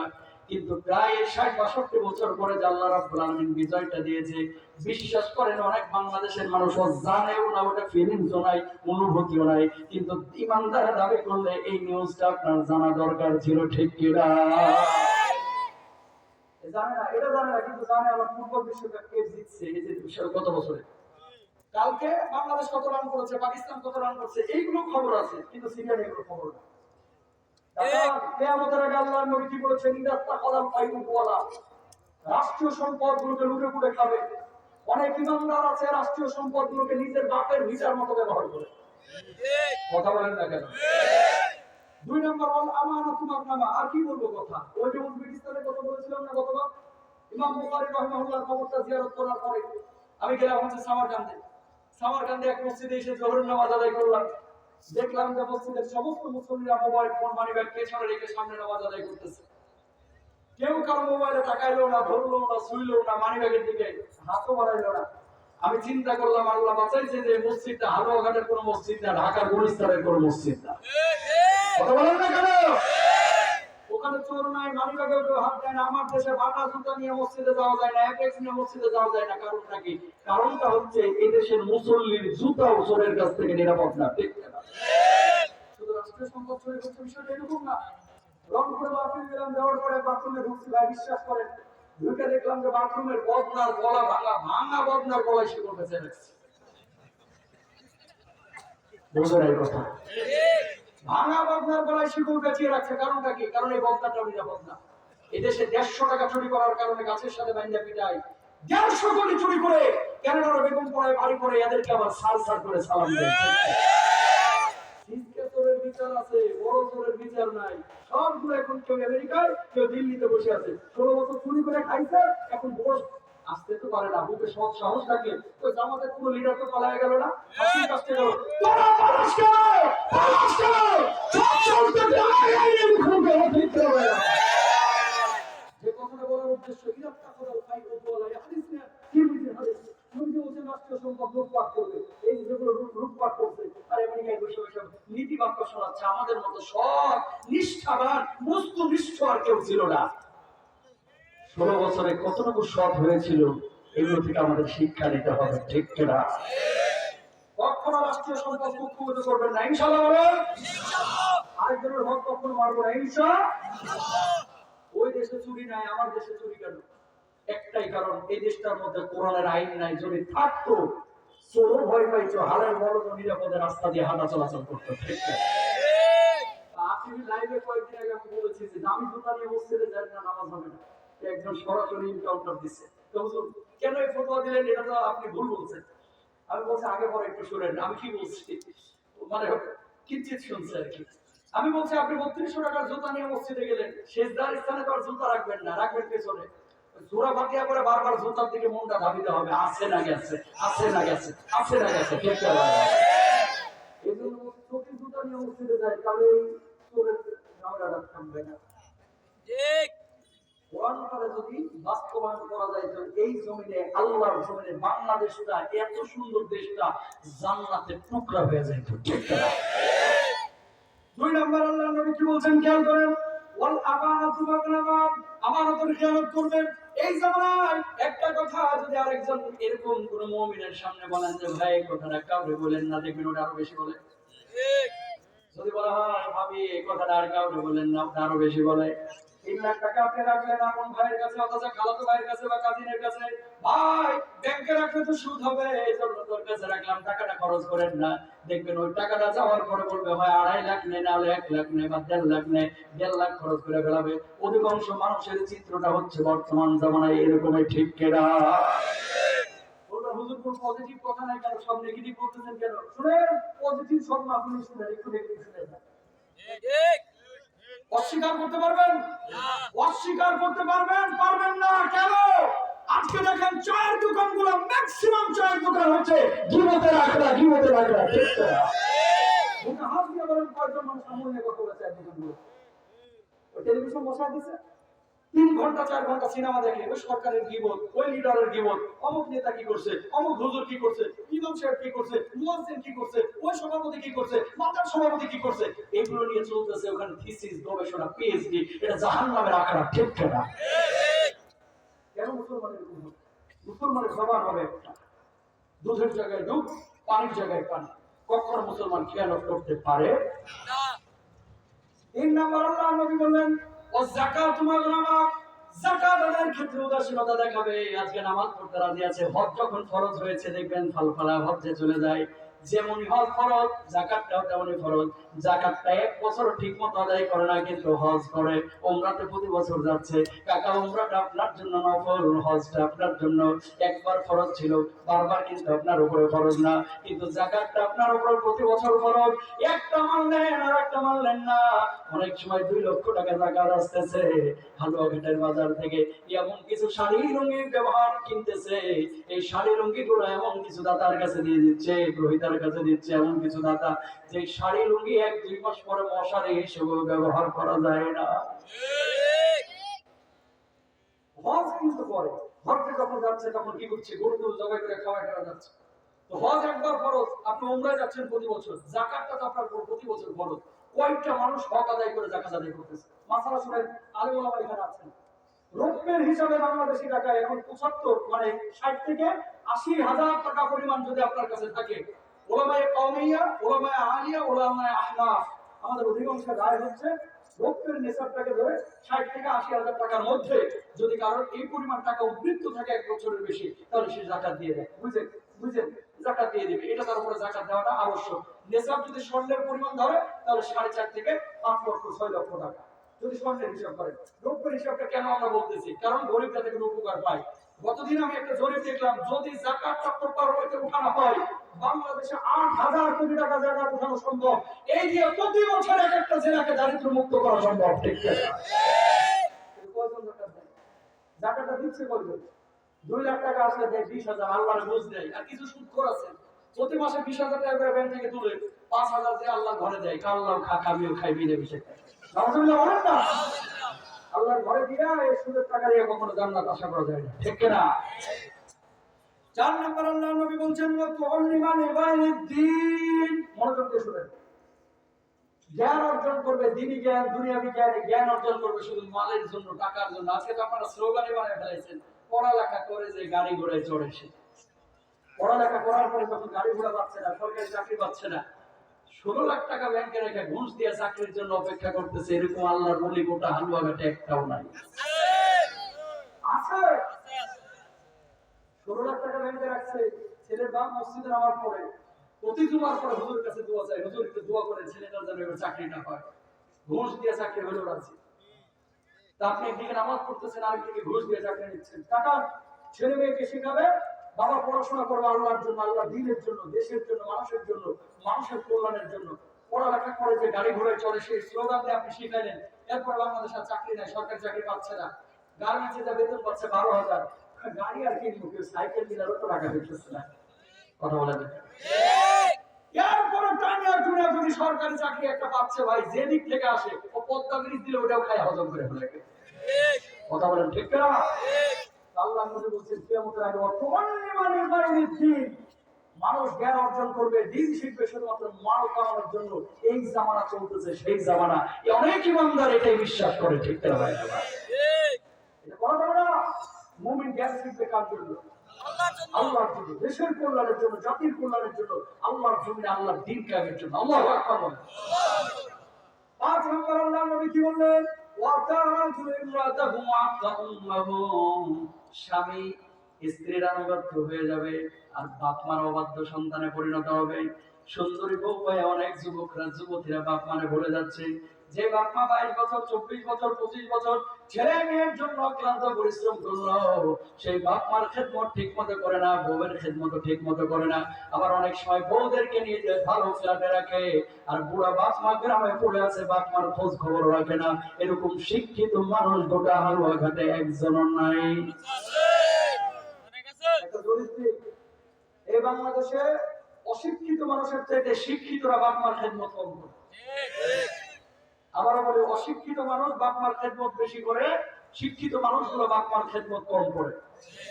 আপনি আগারগাঁও বৃদ্ধাশ্রমে যান, একজন হুজুরের বাপ মাকে পাবেন না, একটা রিকশাওয়ালার বাপ মাকে পাবেন না, ভ্যানওয়ালার বাপ মাকে পাবেন না। হাজার হাজার ডাক্তার, ইঞ্জিনিয়ারের বাপ মাকে আপনি আগারগাঁও বৃদ্ধাশ্রমে পাবেন। কেন? কারণ এই মানুষগুলো দুনিয়া শিখেছে, দিন শিখে নাই। এই জন্য বাপ মার কদর বুঝে নাই, কদর বুঝে না। ঠিক কেন ভাই? ভাই, এই পৃথিবীতে কেউ আপনার নিঃস্বার্থ ভালোবাসে কেউ না। আপনার মা, আপনার মা, আপনার মা, এরপর আপনার বাপ, আর কেউ না। আপনি যতই চাপা মারেন, বন্ধুর বন্ধুত্ব ততদিন থাকবে যতদিন বন্ধুত্ব বন্ধু বন্ধুকে মানে বন্ধুর বন্ধুত্ব ততদিন থাকবে যতদিন মাল আছে, হেল্প করতে পারবে, সাহায্য করতে পারবে। আর বাপ মা সন্তানের কাছে খালি মাল চায় না ভাই, বাপ মা চায় একটু ভালো আচরণ, সুন্দর আখলাক, সুন্দর করে কথা বলা, পাশে থাক, পাশে রাখা, পাশে থাকা, বাপ মার সাথে একটু সুন্দর আচরণ করা। পৃথিবীর বুকে ভাই ম্যাক্সিমাম মানুষ আপনারা দেখবেন যে বাপ মা আপনার সুখের মুহূর্ত দেখতে পারে নাই, আপনার দুঃখের সময়গুলো বাপ মা আপনার পাশে ছিল। আজকে দাড়িগুলো পেকে গেছে, কালকে আপনি বাপ মা হারাবেন। আর বাপ মার নিয়ম হচ্ছে যতদিন জীবিত থাকে সন্তানরা বাপ মার কদর করতে পারে না, বুঝতে পারে না। যেদিন বাপ মা মারা যায় সেদিন বুঝে যে কি সম্পদ সে ঘর থেকে হারাইছে। ঠিক নবী সাল্লাল্লাহু আলাইহি ওয়াসাল্লাম দাঁড়ানো, কয়েকজন সাহাবী এসে দাঁড়িয়েছে। ইয়া রাসূলুল্লাহ, যাদের ময়দানে যাইতে চাই। আল্লাহর নবী কয়েকজনকে পারমিশন দিলেন, লাস্টের জনকে পারমিশন দেন না। ওগো নবীজি, ওদেরকে তো জিহাদে যাওয়ার জন্য পারমিশন দিলেন, আমারে কেন দিচ্ছেন না? আল্লাহর নবী জবাব দিলেন, সাহাবীরা শুনলাম তোর ঘরের মধ্যে বুড়িমা আছে, বুড়িমার কাছে যা, জামার পরে তার খেদমত কর। আল্লাহর নবী ওরা জিহাদে যাওয়ার পরে তো অনেক সওয়াব পাবে, আমি তো সওয়াব পাবো না। আল্লাহর নবী জবাব দিলেন, তোর মায়ের খেদমত করার কারণে ওরা জিহাদের ময়দানে যুদ্ধ করে যে সওয়াব পাবে, আল্লাহ রব্বুল আলামিন তোর আমল নামায় মায়ের খেদমতের কারণে সেই সওয়াবের ব্যবস্থা করে দিবে। আল্লাহ সুবহানাল্লাহ। 12টা বেজে যাচ্ছে, বেশি সময় নেব না। তাহলে বাপ মার খেদমত করা এটা হচ্ছে আপনার উপরে কেমন ফরজ? নামাজ পড়া যেমন ফরজ। জোরে বলেন সুবহানাল্লাহ। ওয়াকফিদ লাহুমা জানাহাদ্দুল মিনার রাহমা। আলেমরা আছেন যারা ব্যাখ্যা জানেন। হাদ্দুলের ব্যাখ্যা কি? ফাতহুল মসজিদের মধ্যে রাখা হচ্ছে। যখন বৃষ্টি পড়ে আপনার এলাকায় খেয়াল করেন, মা মুরগি যখন বাচ্চা নিয়ে দৌড়ঝাঁপ করে, মা মুরগি দুইটা পাখা উন্মুক্ত করে দেয়, বাচ্চাগুলোকে কুরকুর করে ডাকে, আমার পেটের মধ্যে আয়। ওই পাখা দুইটার নিচে বাচ্চাগুলো আসে, মা মুরগি এই পাখা দুইটাকে মেলে দেয়। এরপরে বৃষ্টিগুলো মা মুরগির মাথার উপরে পড়ে, মা মুরগি থর করে কাঁপে, বাচ্চাগুলোর ভিজতে দেয় না। বাচ্চাগুলো ওই ডানার নিচ থেকে টুক টুক টুক টুক করে এদিক সেদিকে তাকায়। আল্লাহ বলতেছে, তোর বাপ মা যখন বুড়াবুড়ি হবে, ওই মুরগির ডানা যেভাবে আগলে রেখেছে শত ঝড় ঝাপটার মধ্যে, তোর বাপ মাকে এইভাবে আগলে রাখবি। কোন বিপদ আপদ বুঝতে দিবি না, কষ্ট দিবি না, উৎসব যাতে করে তারা না করতে পারে। আল্লাহু আকবার। আমার হাতের মতো আপনার বাপের হাতটাও তুলতুলে ছিল ভাই। আপনার জন্য খাটতে খাটতে আজকে হাতগুলো লোহার মতো হয়ে গেছে। আপনি শুয়ে থাকেন, সকালবেলা আপনার বাপটা ঠিকই ভ্যান নিয়ে বাইরে হয়ে যায়, আপনার বাপটা ঠিকই অটো নিয়ে বাইরে হয়ে যায়। কেন? এ আপনার জন্য, আপনার জন্য। বাপটার কষ্ট দিয়ে দিন। মায়ের ওই লাঠিটা লাঠির জায়গায় থাকবে, বাবার চেয়ারটা সাইকেলটা ওই জায়গায় থাকবে। এই যে আপনাদের ফুল কি ফুলবাড়ি নাকি এই পাশে ফুলপুর, ফুলপুর না ফুলপুর, এখান থেকে এক ছেলে আমার ফোন দিয়েছিল, 4-5 বছর হয়ে গেছে। খুব কান্দা। আমি বললাম যে কি কান্দা কেন, তুমি কান্দো কেন? তো হুজুর আমি গরুর গোশত দেখলে আমার চোখে পানি চলে আসে। আমি বললাম কি খাওয়ার জন্য? না, তো আমার আব্বা যখন এখানে ভ্যান চালাই, বাপ বুড়া হয়ে গেল, আমি ওই ভ্যানের দায়িত্ব নিলাম, ভ্যান চালাই।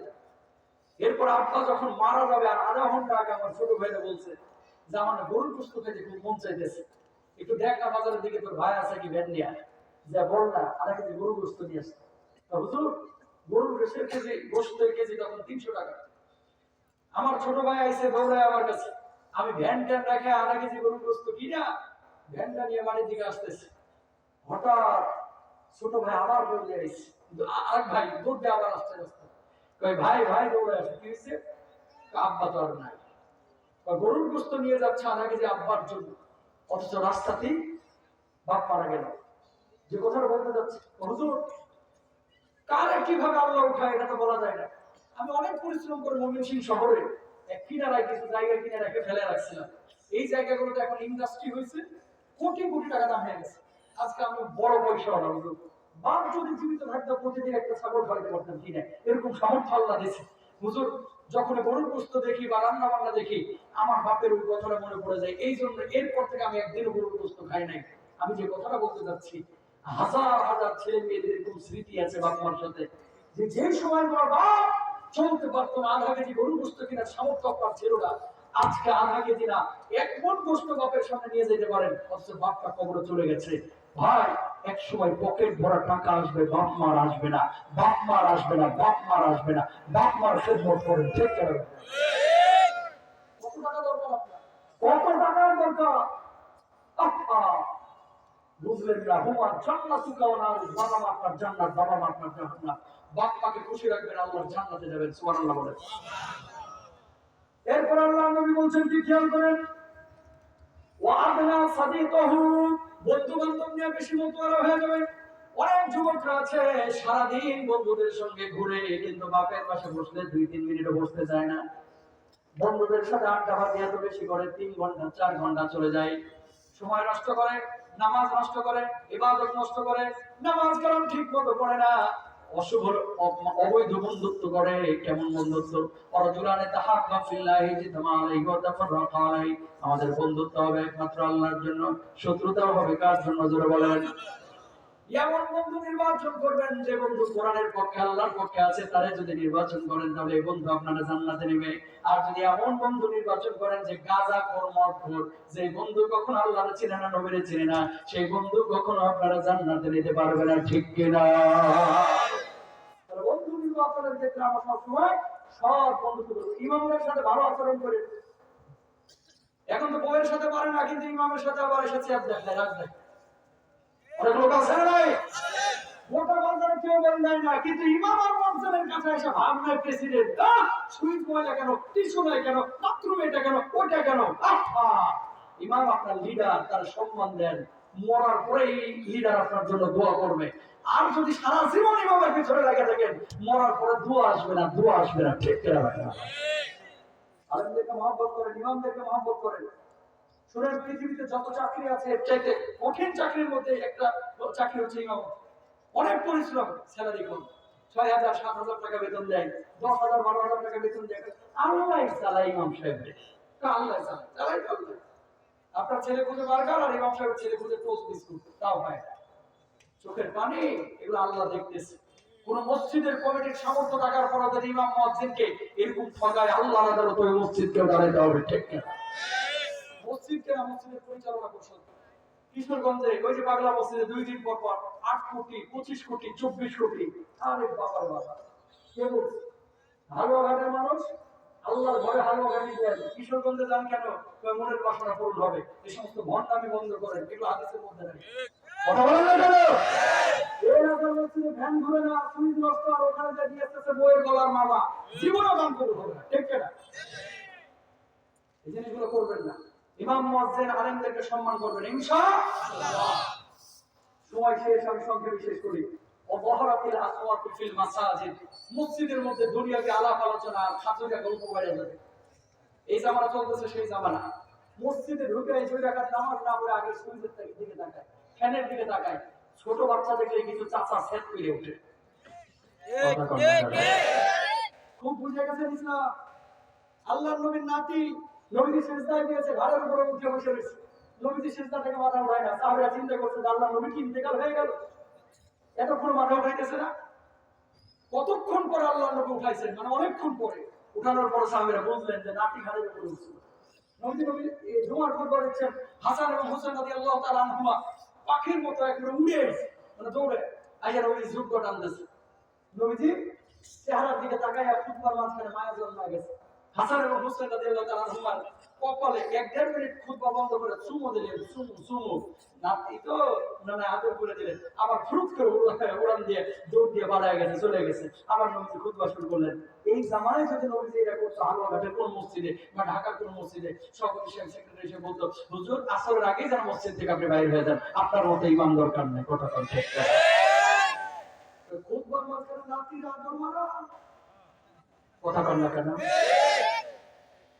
মধ্যে যারা গিয়েছেন আপনারা দেখেছেন ছোট ছোট বাচ্চা নিয়ে বাইতুল্লাহ নামাজ হয় হ্যাঁ এমন বাচ্চা যদি হয় যে আমাদের সবার নামাজে ক্ষতি করতেছে সব বাচ্চা কিন্তু ক্ষতি করে না বাচ্চারা তো ভাই দুষ্টামি করবে যদি দুষ্টামি না করতো আল্লাহ তো এদের গুনাহ লিখতো আল্লাহ তো এদেরকে গুনাহ এমনি মাফ করে দিয়েছে 8 বছর 12 বছর পর্যন্ত এরা তো দুষ্টামি করবে এটা জানে আল্লাহ তাআলা এজন্য তো মাফ করে রাখছে আপনি আর পিছনে চলা হচ্ছেন কেন মনে রাখবেন যে এলাকায় বাচ্চা কাচ্চা মসজিদে কম নেওয়া হয় ওই এলাকায় ডাকাত তৈরি হয় বেশি কতক্ষণ ঠিক কিনা আমাদের দেশের আলেমরাও আসলে আমাদের মানে এই সমস্ত বিষয়ে সচেতনতা তৈরি করে দেবে ছোটবেলায় মাদ্রাসায় দেখে তো মসজিদে নেয় না বুঝেন নাই কথা রিস্কায় নিয়ে আসে 7 বছর কিন্তু বাপ মসজিদে নিতে চায় না আমি তুরস্কে দেখেছি ফুটবল রেখে দেয় মসজিদের সামনে, জানেন, চকলেট রেখে দেয়, সাইকেল রেখে দেয়, ছোট ছোট খেলনা রেখে দেয়। কেন? যাতে করে বাচ্চারা মসজিদে আসে। মনে রাখবেন, মসজিদ ভিত্তিক পুরুষ জেনারেশন যদি তৈরি করতে পারেন, এত ওয়াজ মাহফিল লাগবে না, এত হারাকা লাগবে না, এত মিলাদ মাহফিল লাগবে না। এমনি বাচ্চারা মসজিদমুখী হয়ে এই জমিনে কোরআনের বিধান কায়েম করবে। ঠিক না? বাচ্চাগুলোর মসজিদে ইনশাআল্লাহ বলেন। আর মুরব্বীদেরকে বলবো, শুনেন, সব সময় বাচ্চারা দুষ্টামি করে না ভাই। 2 দিন করবে, 3 দিন করবে, 4 দিন পরে আর করবে না, এরা ভালো হয়ে যাবে।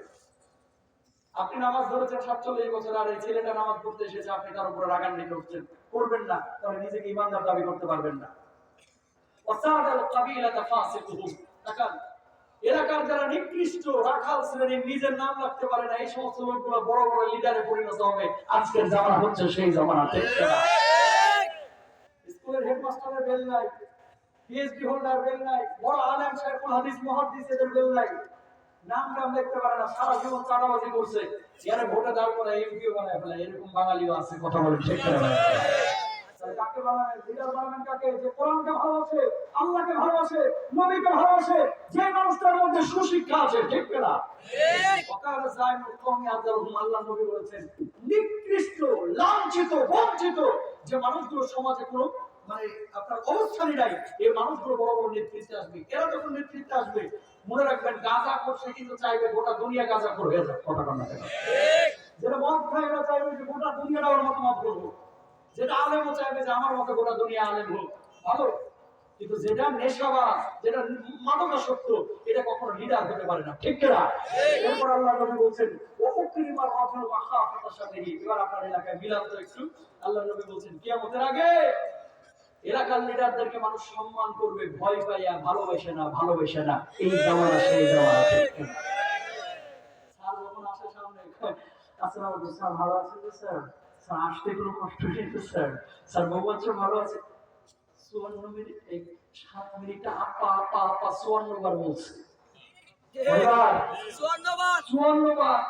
স্যার যেমনি সামনে আসে, খালি স্যার স্যার স্যার স্যার বলতে থাকে। স্যার সামনে থেকে চলে যায়, খাটাসটা মরে না, কে মরবো? কথা বলেন ঠিক না? তাহলে এমন লিডার হন যেখানে চায়া ভালোবাসা নেওয়া লাগবে না, এমন হুজুর হন যেখানে চায়া ভালোবাসা লাগবে না, এমন প্রেমিক হন যেখানে প্রেম করা লাগে, চাওয়া লাগবে না, আল্লাহর পথে থাকবা। ওই সমস্ত সুন্দরী মেয়েরা তোমার এসে মাইয়ে দিয়ে যাবে। ঠিক না? বিয়ে দেওয়ার জন্য পাগল হয়ে যাবে। কি একটা অবস্থা চলতেছে, জোর করে ভালোবাসা নেই, বুঝেন না কথা? এলাকায় বিশাল কোনো বাবার বাবা, ভালুকা থেকে নিয়ে একেবারে গাজীপুর পর্যন্ত এমন কোন খাম্বা নাই। একবার আমি ভাবছিলাম 2-3 বছর আগে, এমন কোন খাম্বা নাই যেখানে লিডারের ছবি নাই। কথা বলেন এই জিনিসগুলো কি ঠিক? বলেন ঠিক? আপনি কাজ দিয়ে এলাকার মানুষের মন জয় করেন, আপনি যে দলেরই হন না কেন, কাজ দেন মানুষের, কাজ কাজ কাজ দেখা মানুষের ভিতরে ঢুকেন। আপনি মারা যাবেন, মানুষ কাঁদবে, আল্লাহ এলাকার একটা মানুষ চলে গেল, মানুষ ছিল না, আল্লাহ ও আপনার পক্ষ থেকে রহম ছিল, রহম। ঠিক না? জোর করবেন না ইনশাআল্লাহ। অবহারাতিল কায়নাত ওয়াল মাআসি, গায়ক গায়িকা, নায়ক নায়িকাদেরকে আদর্শ বানায় ফেলবে। এই জামানা চলতেছে, সেই জামানা। চুল কাটে মেসি নেইমারের মতো। ওলাবিসুল হারির বন্ধু বলছেন, চিকন চাকন পোশাক পরলে, আজকে যে আপনারা মোটা পোশাক পরে এসেছেন, ঠান্ডা লাগে, গরম লাগে না? মহিলা প্যান্ডেল আছে নাকি? বাড়ি থেকে তো শুনতেছে। এমন কিছু মাগন বাইরে হবে কিয়ামতের আগে, নবীজি বলছেন যে এরা উপরে পোশাক পরবে, ভেতরের আকার আকৃতি বোঝা যাবে। এই জামানা চলতেছে, সেই জামানা।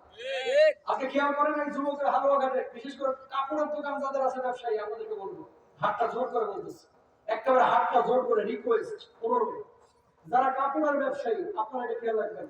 আপনারা অনেক সময় যুবকদের চাহিদার জন্য ওই ছেঁড়া ফাটা প্যান্ট নিয়ে আসেন। কথা কয় না? যত ছেঁড়া তত ফ্যাশন, যত রং তত ফ্যাশন। পুরুষের নামে দিকে হাঁটু পর্যন্ত ঢাকে রাখা ফরজ না সুন্নাত? আরো জোরে ফরজ। অথচ ফরজ তরফ করে এখানে যেন কুত্তায় কামড়া রাখছে, বিলাই কামড়া রাখছে, রং চটা রাখছে, এগুলো ফ্যাশন এখনকার জামানায়। মুরব্বীদেরকে বলবো, এরকম ছেঁড়া ফাটা প্যান্ট যে যুবকের গায়ে দেখবেন অথবা নিচে দেখবেন, ইচ্ছা মতো শাসন করবেন, কারণ এরা বুঝে শুনে ফরজ তরফ করতেছে। ঠিক কিনা ভাই?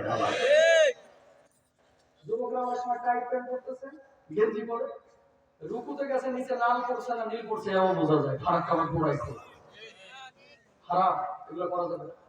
ছেঁড়া ফাটা কোনো প্যান্ট জামা আমরা পরবো না ফ্যাশনের জন্য, ইনশাআল্লাহ বলেন না? ব্যবসায়ী যারা আছেন এই ধরনের ছেঁড়া ফাটা জিনিস ফ্যাশনের জন্য রাখবেন না, ইনশাআল্লাহ বলেন? নবী সাল্লাল্লাহু আলাইহি ওয়াসাল্লামের পর বলছেন অশুরিবাতুল খুমর, মদ পানের প্রবণতা বেড়ে যাবে এই বান্দাদের মধ্যে।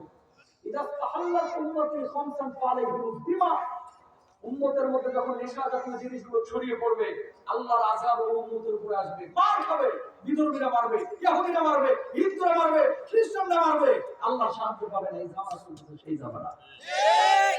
মদ খান না আপনারা, কিন্তু গাঁজা খাওয়া অনেকে আছে। মদ খায় না, গাঁজাও খায় না, কিন্তু সিগারেট ছাড়া পেট ক্লিয়ার হয় না। কথা বল না কেন?